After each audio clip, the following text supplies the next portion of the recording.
पहली बात है ओबीसी की जाति आधारित जनगणना।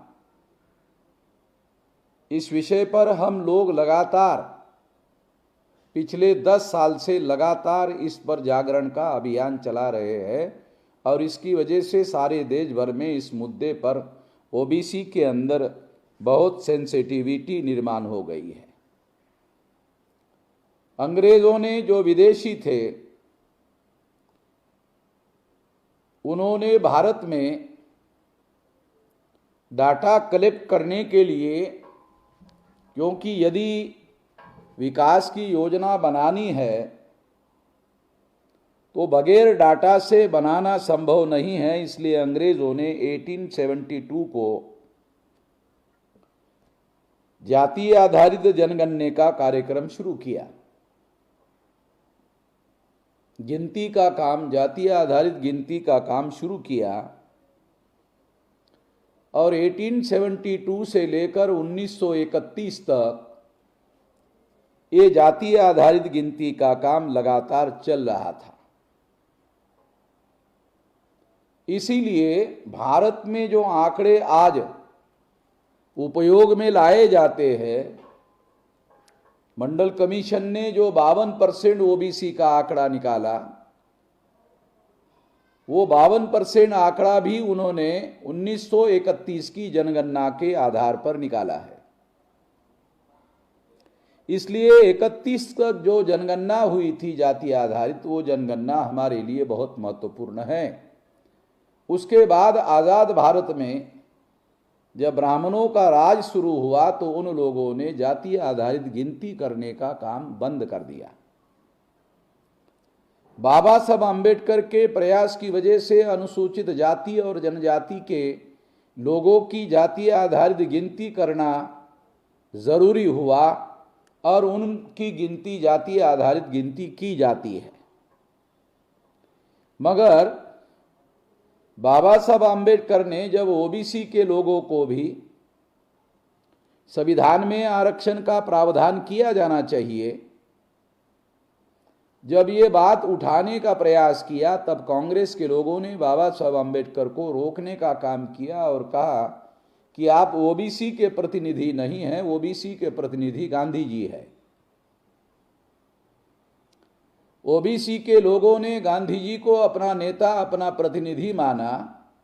इसका आधार लेकर उस समय संविधान में ओबीसी को जो हक और अधिकार मिलने चाहिए थे, इसके लिए जो बाबा साहब आम्बेडकर कोशिश कर रहे थे, क्योंकि वो जानते थे कि जो ओबीसी की जातियां है वो वर्ण व्यवस्था में शूद्र जातियां है और वर्ण व्यवस्था में ब्राह्मण धर्म में जो शूद्र जातियां है, ब्राह्मणों ने वर्ण व्यवस्था में ओबीसी को शूद्र घोषित किया है और इस वजह से ओबीसी को अधिकार वंचित करने का षड्यंत्र किया। शूद्र जो वर्ण के लोग हैं, ब्राह्मण वर्ण व्यवस्था में सबसे ज्यादा अधिकार संपन्न है, क्षत्रिय अधिकार संपन्न है, वैश्य अधिकार संपन्न है और जो चौथा वर्ण शूद्र है उसको मनुस्मृति में घोषित किया कि ये त्रैवर्णिकों की सेवा करने के लिए बनाया गया वर्ण है। इनका धार्मिक कर्तव्य है कि वो तीनों वर्णों की सेवा करे। तो ये सेवा करने के लिए बनाया गया वर्ण है और इसलिए उनको वर्ण व्यवस्था में चौथे वर्ण में ढकेला गया। ये जो बात मैं यहाँ आपको समझाने का प्रयास कर रहा हूँ वो बहुत महत्वपूर्ण बात है और ये बात बाबा साहब आम्बेडकर बहुत भली भांति जानते थे और इसीलिए ओबीसी के लोगों को जगाने के लिए 1945 को हु एर द शूद्रा नाम का ग्रंथ लिखा और ये जो ओबीसी शब्द है 1936 को बाबा साहब आम्बेडकर ने ही जो स्टार्ट कमेटी बनाई गई थी अंग्रेजों के द्वारा, ये शब्द भी बाबा साहब आम्बेडकर के द्वारा ही दिया गया। और इसलिए इन ओबीसी के लोगों के बारे में बाबा साहब आम्बेडकर भली भांति जानते थे कि वर्ण व्यवस्था में इनको शूद्र बनाया गया, ब्राह्मणों के द्वारा इनको भी अधिकार वंचित किया गया है।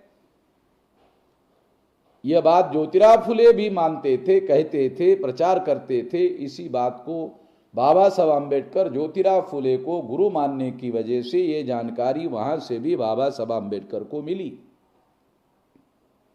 और इन बातों को ध्यान में रखते हुए उन्होंने इनके आरक्षण का मामला भी उठाने का प्रयास किया, मगर कांग्रेस के नेताओं में नेहरू ने इसको कि गांधी जी तुम्हारे ओबीसी के प्रतिनिधि है, अंबेडकर ओबीसी का प्रतिनिधि नहीं है, इसलिए रोक लगाने का काम किया।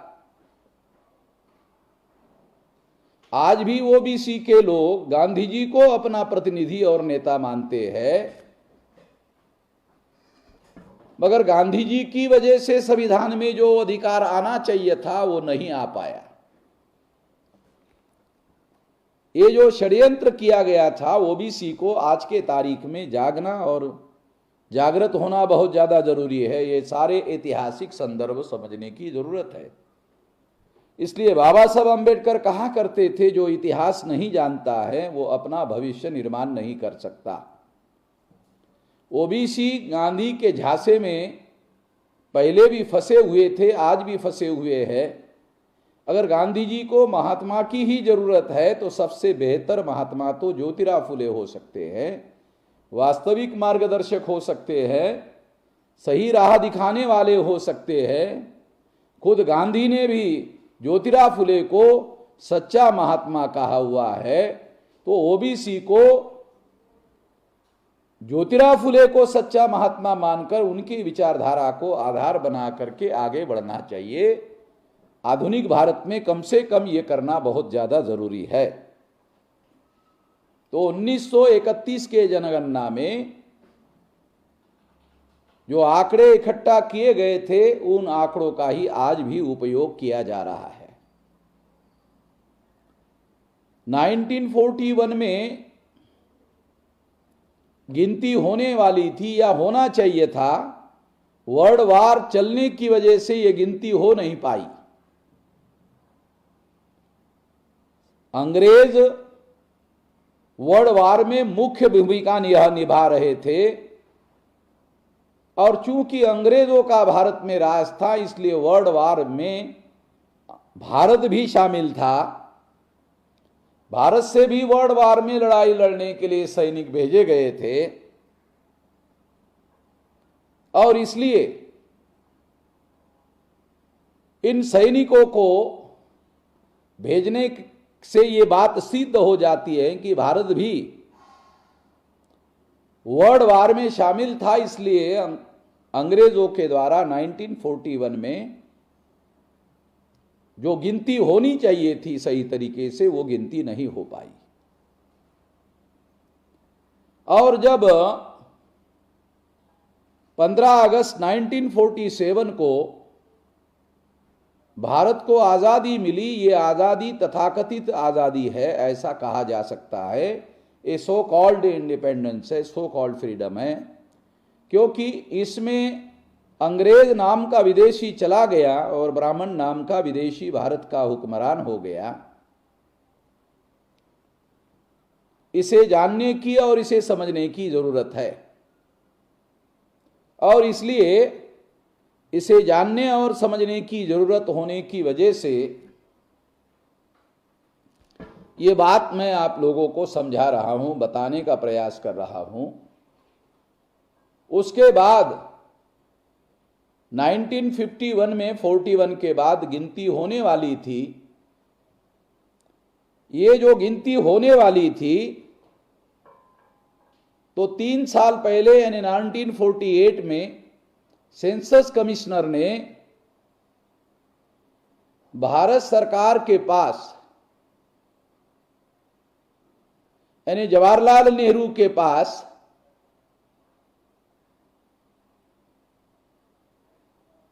जातीय आधारित गिनती के आधार पर ब्रिटिश ने बनाए जो कानून है उसके आधार पर गिनती करने का प्रस्ताव भेजा और कहा कि इस कानून के तहत ये जातीय आधारित गिनती करनी होगी।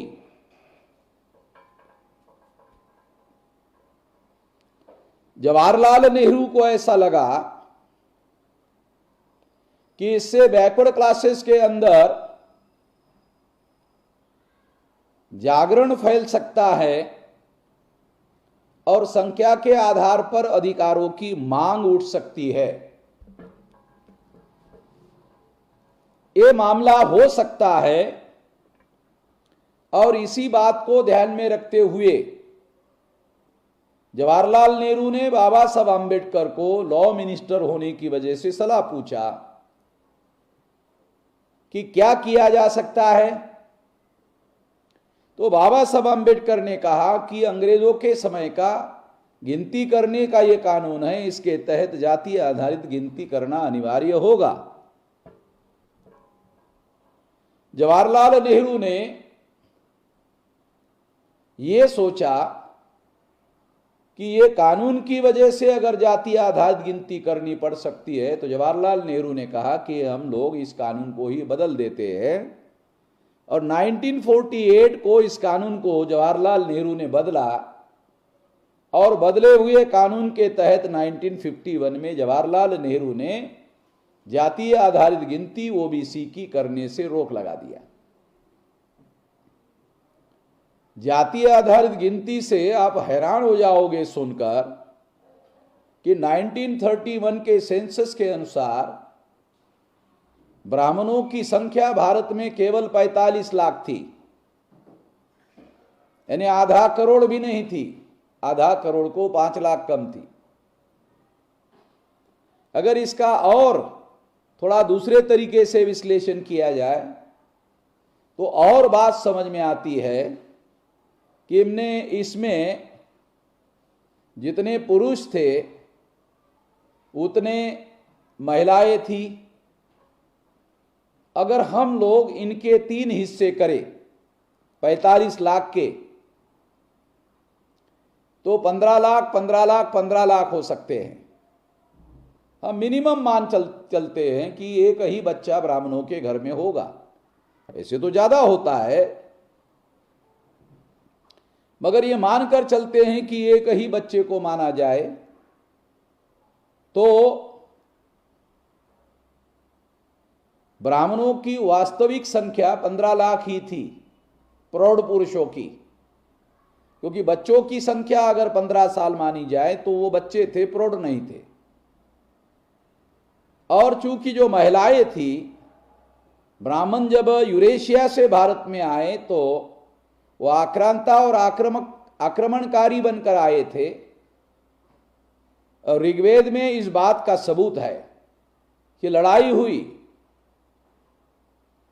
और इसीलिए इंद्र को पुरंदर भी कहा जाता है।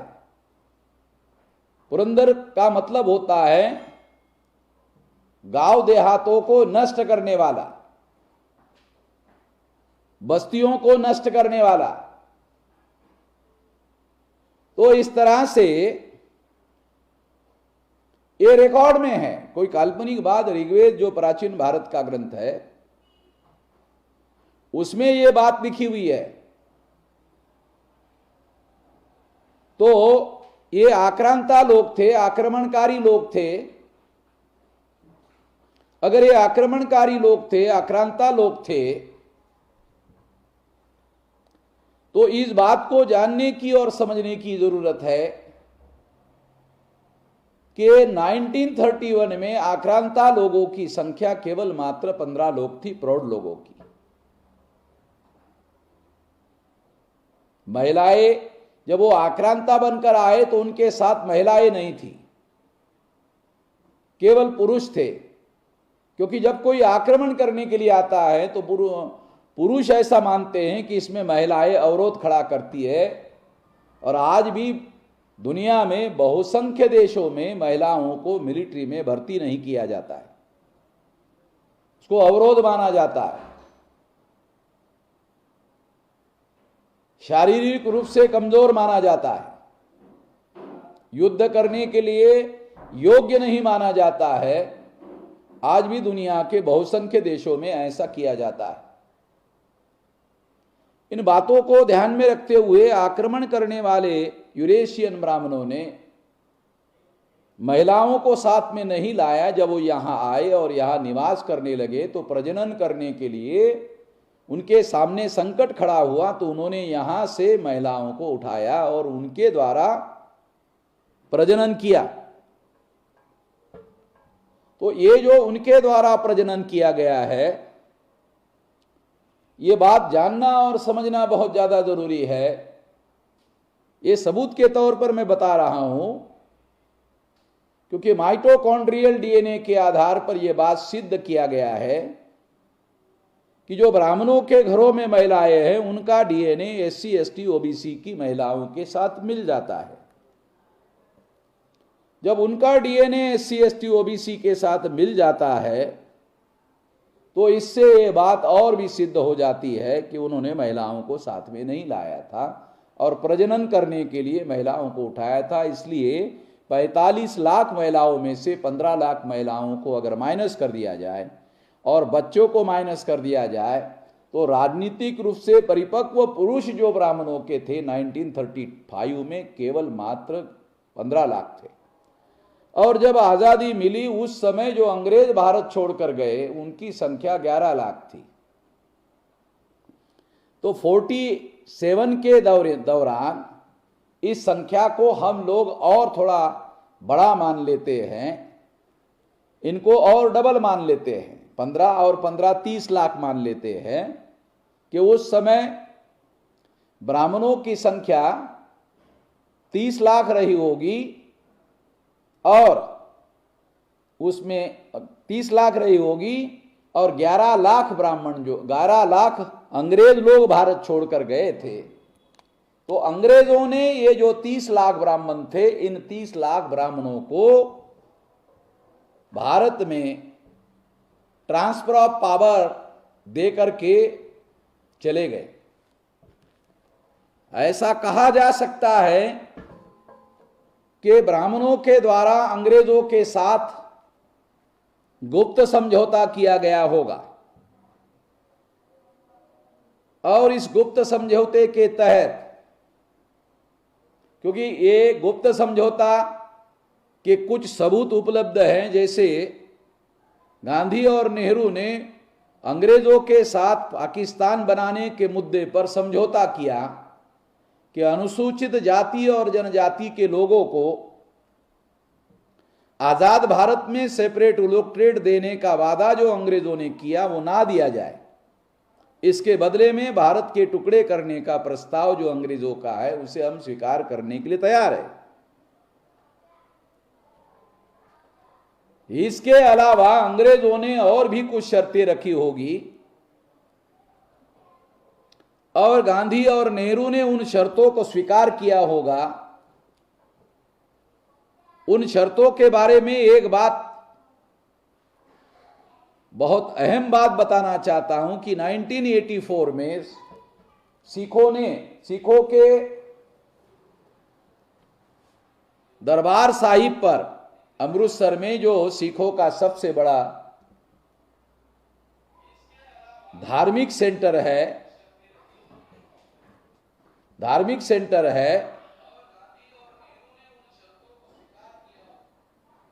जो धार्मिक सबसे बड़ा दुनिया का सिखों का सेंटर है। ये जो धार्मिक सेंटर है सिखों का, उस पर 84 में ब्राह्मणों ने हमला किया। इंदिरा गांधी ब्राह्मणी थी, जनरल अरुण कुमार वैद्य ब्राह्मण था, जनरल सुंदर जी ब्राह्मण था। जनरल अरुण कुमार वैद्य ने ऑपरेशन ब्लू स्टार की बनाया था। जनरल सुंदर जी जो तमिलनाडु का काला ब्राह्मण था, वो वहाँ का वो डिप्टी कमांडर इन चीफ था और इंचार्ज था। अमृतसर का ऑपरेशनल इंचार्ज जनरल सुंदर जी था। और इस तरह से ये ब्राह्मणों के द्वारा हमला किया गया था, सिख ऐसा मानते हैं ये हिंदुओं ने हमला किया, गलत बात है। ये हिंदुओं ने हमला नहीं किया था, ये ब्राह्मणों ने हमला किया था। सिखों की ये अंडरस्टैंडिंग भी बहुत गलत है। जो मुसलमान नहीं है वो सारे के सारे हिंदू है, ऐसा मुसलमान भी मानते हैं। मुसलमानों को वर्ण व्यवस्था, जाति व्यवस्था, अस्पृश्यता, आदिवासियों का सेग्रीगेशन, क्षुद्रत्व ओबीसी पर थोपने का षड्यंत्र, महिलाओं की दास्ता और घुमंतु जातियों को बहिष्कृत करने की जो हिस्टोरिकल बातें हैं और समाज जीवन में वास्तविकता है उसकी जानकारी होने की, करने की जरूरत है। कितनी हैरान करने की बात है कि मुसलमानों के पास एक बहुत बेहतरीन यूनिवर्सिटी है, अलीगढ़ मुस्लिम यूनिवर्सिटी। उस अलीगढ़ मुस्लिम यूनिवर्सिटी के जो बहुत विद्वान लोग हैं मुसलमानों के, वो उन लोगों को भी इसके बारे में जानकारी ना होना बहुत दुखद है। बहुत दुखद इसलिए कह रहा हूं क्योंकि उनको कम से कम मुसलमानों को भारत के अंदर जो वास्तविकता है उसके बारे में उनको जानकारी देना जरूरी था। जब अंग्रेज भारत में आए थे तो ब्राह्मणों की इस व्यवस्था के बारे में जानकारी करने के लिए उन्होंने ब्राह्मणों से संस्कृत सीखी और ब्राह्मणों का संस्कृत भाषा के अंदर जो लिखा हुआ साहित्य है उसको पढ़ा, उसका ट्रांसलेशन किया, करवाया और सारी जानकारी ली ताकि राजकाज करने के लिए हमें क्या करना होगा उसकी जानकारी होनी चाहिए। इसकी खबरदारी लेने की भी उन्होंने कोशिश की। ये बात मैं खास तौर पर यह कह रहा हूं, ये जानना समझना बहुत ज्यादा जरूरी है मुसलमानों को भी, सिखों के साथ साथ।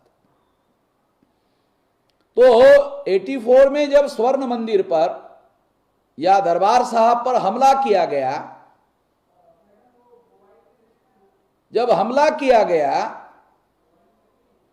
तो इस हमले में भारत सरकार ने रशिया और इंग्लैंड से मिलिट्री की मदद ली। उनकी भी मिलिट्री इस युद्ध में सहभागी थी।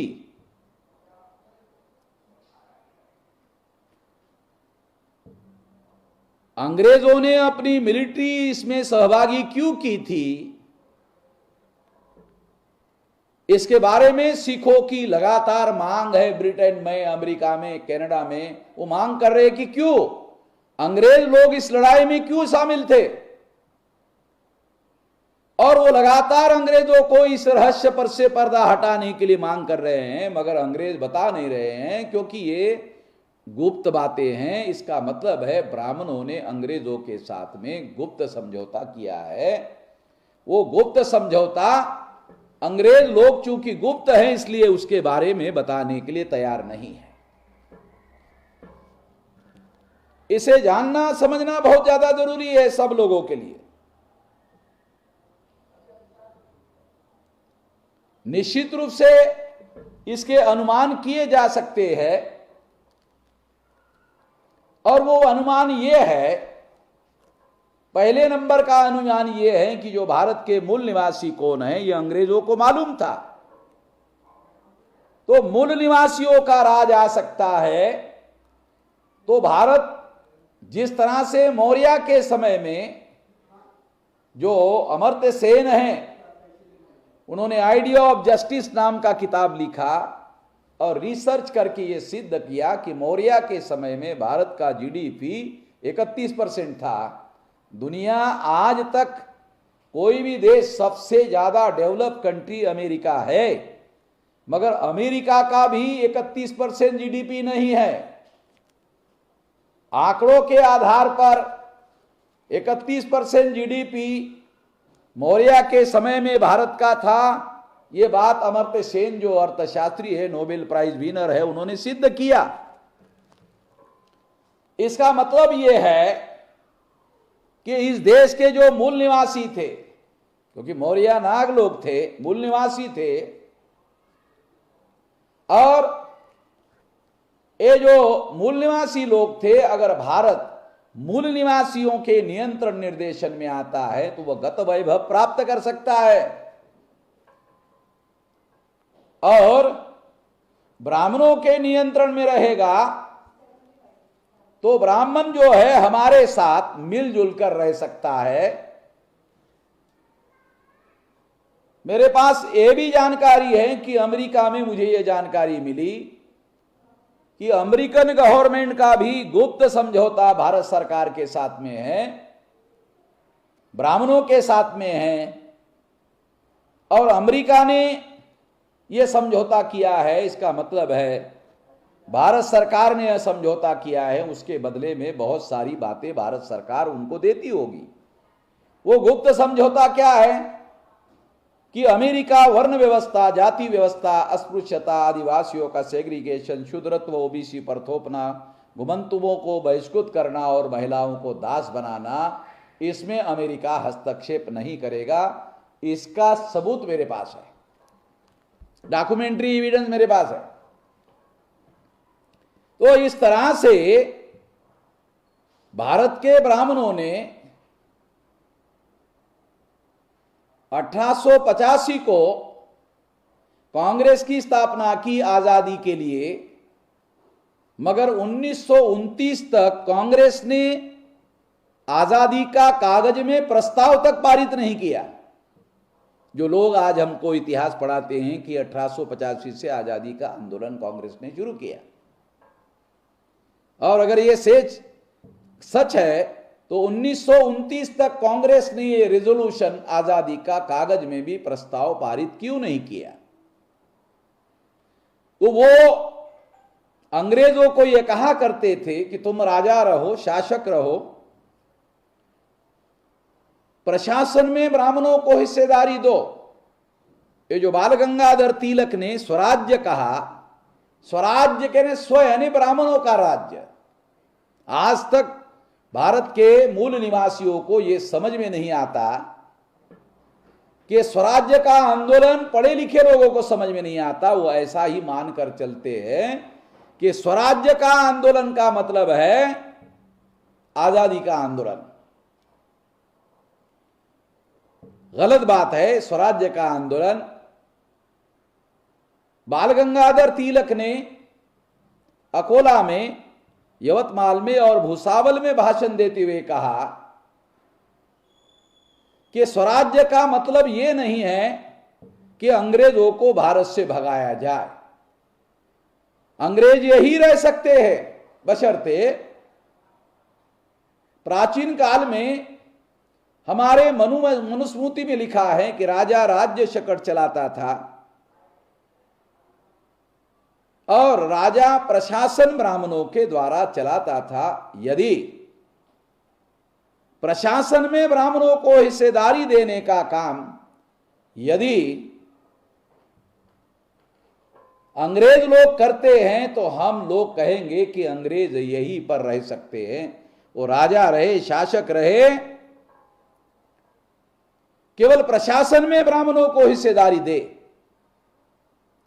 यानी अंग्रेज और ब्राह्मण मिलकर भारत की मूल निवासी प्रजा को गुलाम बनाए रखना चाहते हैं। संभवतः इस मुद्दे पर आज भी सौदा और समझौता चल रहा होगा, ऐसे कहा जा सकता है। तो ये बहुत बड़े षड्यंत्र की बात है। इसे समझने की और जानने की बहुत ज्यादा जरूरत है। तो जवाहरलाल नेहरू ने 1948 में जाति आधारित गिनती का कानून रद्द किया और 1951 में उन्होंने ओबीसी को हिंदू के खाते में जमा करना शुरू कर दिया। शेड्यूल कास्ट को आजाद भारत में सेपरेट इलेक्टोरेट नहीं दिया जाएगा और उनके ज्वाइंट इलेक्टोरेट में चुनकर जाने वाले लोगों को, शेड्यूल कास्ट और शेड्यूल ट्राइब के लोगों को, एमएलए, एमपी, मंत्री को गुलाम बनाकर रखा जाएगा।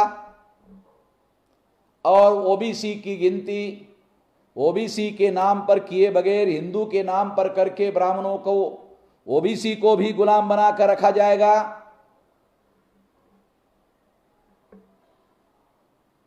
इस बात को ध्यान में रखते हुए ओबीसी की गिनती जवाहरलाल नेहरू ने 1951 में नहीं की। आरएसएस के लोग जवाहरलाल नेहरू का झूठ मूठ का विरोध करते हैं। वो सही विरोध नहीं करते हैं, झूठ मूठ का विरोध करते हैं, वो एक केवल रणनीति का हिस्सा है। और झूठ मूठ का विरोध करके अपने समर्थन में लोगों को खड़ा करने का काम करते हैं, जबकि जवाहरलाल नेहरू ने खुद ही जो काम आरएसएस नहीं कर पाई वो काम जवाहरलाल नेहरू ने किया। 61 में जवाहरलाल नेहरू जीवित थे, फिर उन्होंने 61 में जातीय आधारित गिनती को नहीं होने दिया। हर 10 साल बाद गिनती होती थी, वो गिनती को दोबारा रोका। 71 में इंदिरा गांधी जवाहरलाल नेहरू की सुपुत्री थी, उन्होंने फिर जातीय आधारित गिनती को रोका। और 81 में जनता पार्टी की सरकार गिर गई थी और दोबारा इंदिरा गांधी सरकार में आई थी, इसलिए 81 में इंदिरा गांधी ने फिर रोका, जातीय आधारित गिनती को रोका। 78 को जब यह प्रस्ताव मोरारजी देसाई के सामने गया था तो उसने ये सोचा, जब जवाहरलाल जी ने नहीं किया, इंदिरा गांधी ने नहीं किया, तो मैं कैसे कर सकता हूं। उन्होंने भी रोका, क्योंकि मोरारजी देसाई गुजराती ब्राह्मण था। 91 में नरसिंह राव साउथ इंडिया का काला ब्राह्मण था। फिर उन्होंने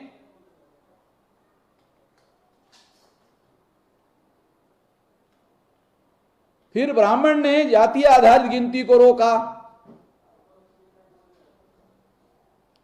2001 में पंडित अटल बिहारी वाजपेयी आरएसएस का आदमी भारत का प्रधानमंत्री था, फिर उन्होंने रोका। 2011 में मनमोहन सिंह प्रधानमंत्री थे, मगर उन्होंने जातीय आधारित गिनती का फैसला लेने का अधिकार प्रणब मुखर्जी को दिया, जो फाइनेंस मिनिस्टर थे। ग्रुप ऑफ मिनिस्टर की कमेटी बनाई, उसका हेड प्रणब मुखर्जी को बनाया। प्रणब मुखर्जी ने जातीय आधारित गिनती को रोकने का काम किया। यानी प्रणब मुखर्जी तक ओबीसी की जातीय आधारित गिनती रोकने का काम सारे के सारे ब्राह्मणों ने किया। अब 2021 में जातीय आधारित गिनती करने के लिए रोकने का काम नरेंद्र मोदी ने किया, क्योंकि Narendra Modi is not a real prime minister of India, he is a nominated prime minister of India and nominated by Brahmins. Narendra Modi जितने उत्साह से ब्राह्मणों के एजेंडे पर अमल करने का काम करता है, उतना उत्साह से कोई ब्राह्मण भी नहीं कर सकता, क्योंकि ब्राह्मणों को यह डर होता था कि इससे भारत की प्रजा ब्राह्मणों के विरोध में हो जाएगी और खतरे में पड़ जाएगी सत्ता, इसलिए ब्राह्मण ऐसा नहीं करते थे। इसलिए आरएसएस के ब्राह्मणों ने नरेंद्र मोदी, जो गुजरात का ओबीसी है, उसको प्रधानमंत्री नॉमिनेट किया। और जब से नरेंद्र मोदी प्रधानमंत्री है, तब से सबसे ज्यादा उत्साह से आरएसएस के एजेंडे पर अटल बिहारी वाजपेयी कभी भी इतने उत्साह से काम नहीं करता था जितने उत्साह से नरेंद्र मोदी काम करता है। और विशेष बात यह है कि खुल्लम खुल्ला करता है। अभी नरेंद्र मोदी राम मंदिर की शिला पूजन करने के लिए गया था, और इस शिला पूजन में हमारे पास फोटोग्राफिक एविडेंस है। नरेंद्र मोदी के लिए बैठने की जो जगह की गई, वो उसकी हाइट छोटी है और बड़े हाइट की जगह पर सरसंघ चालक मोहन भागवत को बिठाया गया।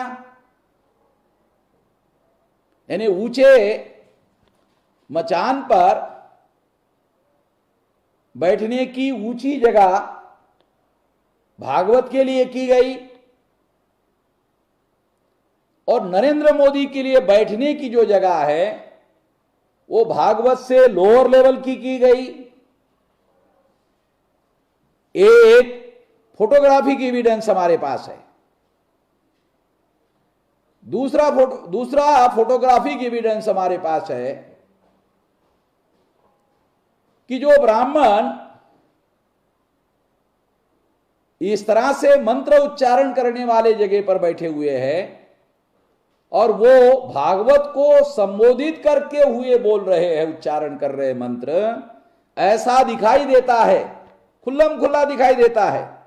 जबकि बुलाया था नरेंद्र मोदी को, उसके हाथों से शिला पूजन का कार्यक्रम हो रहा था, मगर ब्राह्मण सरसंघ चालक के सामने बैठे हुए थे, उनके सामने सरसंघ चालक बैठे थे, उनको संबोधित करते हुए ब्राह्मण बोल रहे हैं, उच्चारण कर रहे हैं, ऐसे दिखाई दे रहा है।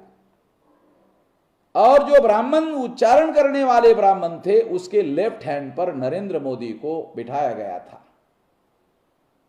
लेफ्ट हैंड पर बिठाने का भी मतलब है, राइट हैंड पर बिठाने का भी मतलब होता है। तो नरेंद्र मोदी को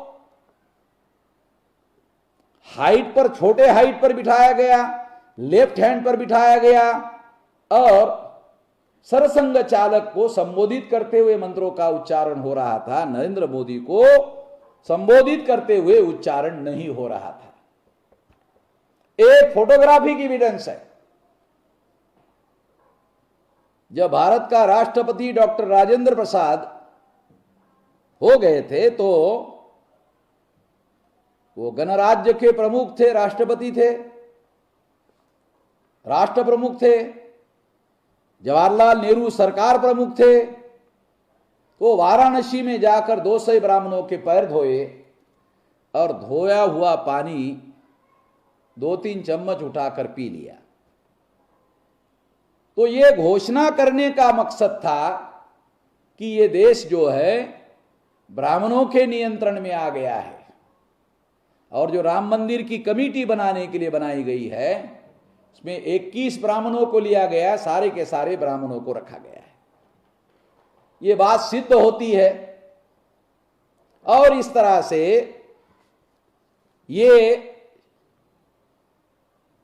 इससे भी यही बात सिद्ध होती है, जो कांग्रेस वाले करते रहे ब्राह्मणों के द्वारा वही काम नरेंद्र मोदी ओबीसी के होने के बावजूद भी उसी तरह से काम ब्राह्मण लोग कर रहे हैं।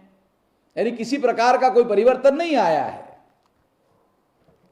ये बात जानने समझने की है बहुत ज्यादा, क्योंकि इससे सबक लेने की जरूरत है। इससे सबसे बड़ा सबक ये होता है कि ओबीसी के आदमी को प्रधानमंत्री बनाया, वो हमेशा डरा रहता है कि अगर ब्राह्मणों को खुश नहीं किया जाए तो पता नहीं वो कब इस पद से हमको हटा देंगे, क्योंकि उन्होंने नॉमिनेट किया है।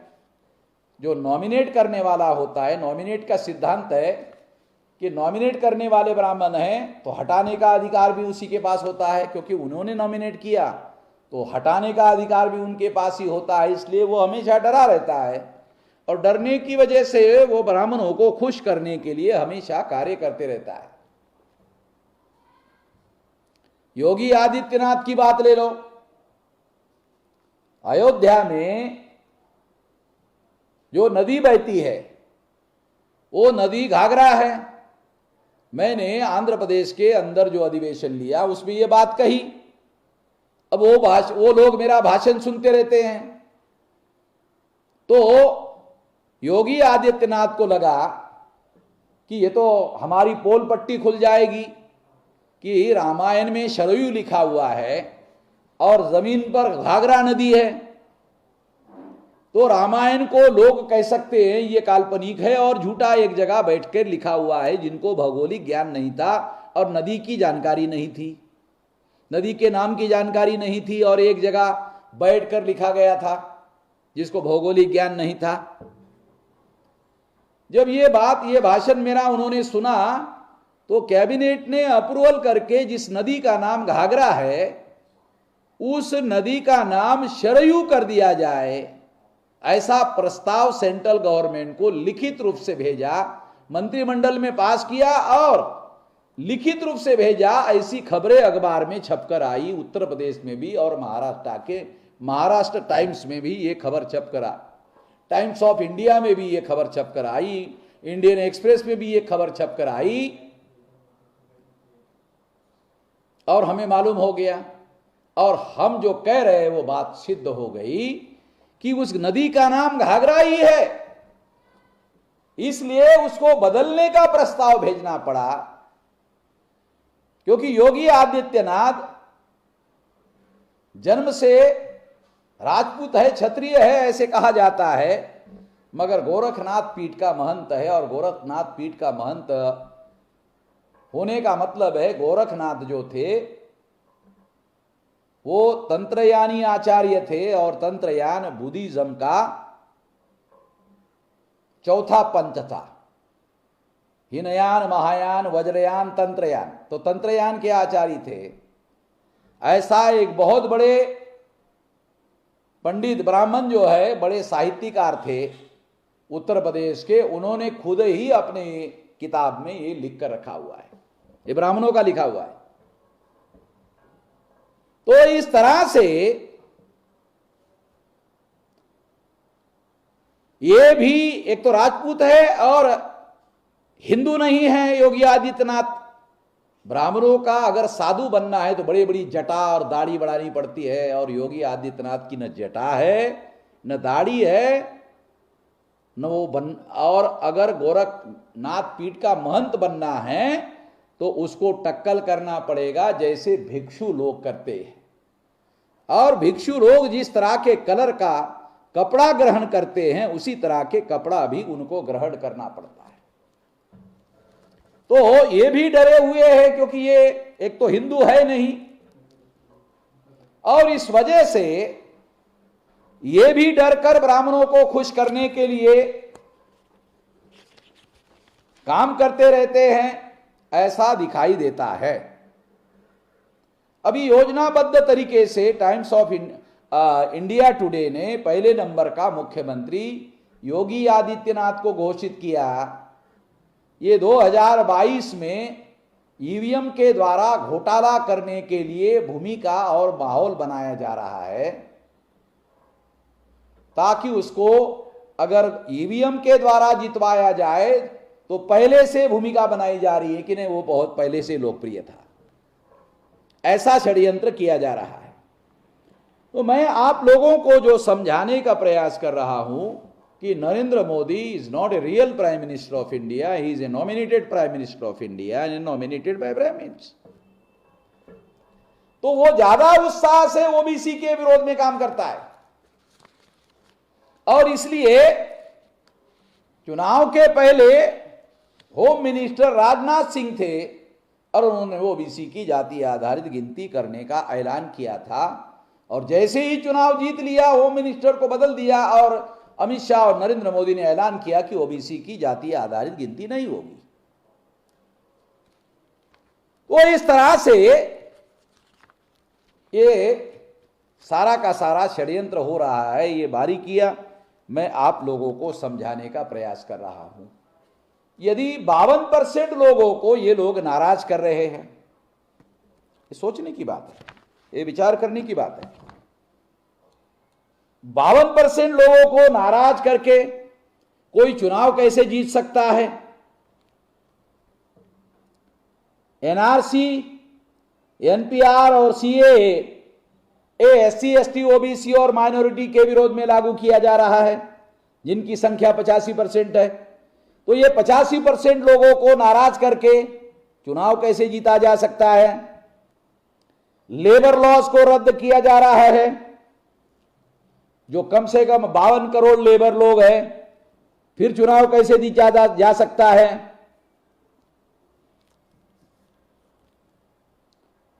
उत्तर प्रदेश में ब्राह्मणों को भी इनकाउंटर में माना जा रहा है, फिर ब्राह्मणों का समर्थन कैसे मिल सकता है?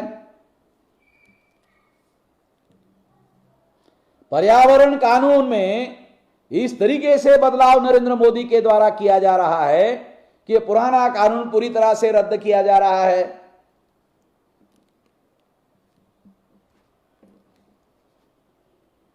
सुप्रीम कोर्ट में रिजर्वेशन के विरोध में फैसले करवाए जा रहे हैं। सुप्रीम कोर्ट में राम मंदिर का फैसला भी मैनेजमेंट के तहत किया गया है और लोग बहुत बड़े पैमाने पर नाराज चल रहे हैं। तो इतने सारे लोगों को नाराज करके चुनाव कैसे जीता जा सकता है? अर्थव्यवस्था चौपट हो गई है, मजदूरों को सड़कों पर चलने के लिए हजार हजार 2-2 किलोमीटर चलने के लिए मजबूर कर दिया गया है। इसके बावजूद भी कॉन्फिडेंस है कि चुनाव हम ही जीतेंगे। तो ये कॉन्फिडेंस, ये एरोगेंसी करने के बावजूद भी, ये इस तरह का उद्धटता करने के बावजूद भी चुनाव कैसे जीता जा सकता है? नहीं जीता जा सकता है। मगर उनको ऐसा लगता है जब तक ईवीएम है तब तक हम लोग ही चुनाव जीतेंगे, ऐसा उनको लगता है। तो ये ईवीएम की वजह से इतना सारा उनको करने की हिम्मत हो रही है, ये वास्तविक कारण है।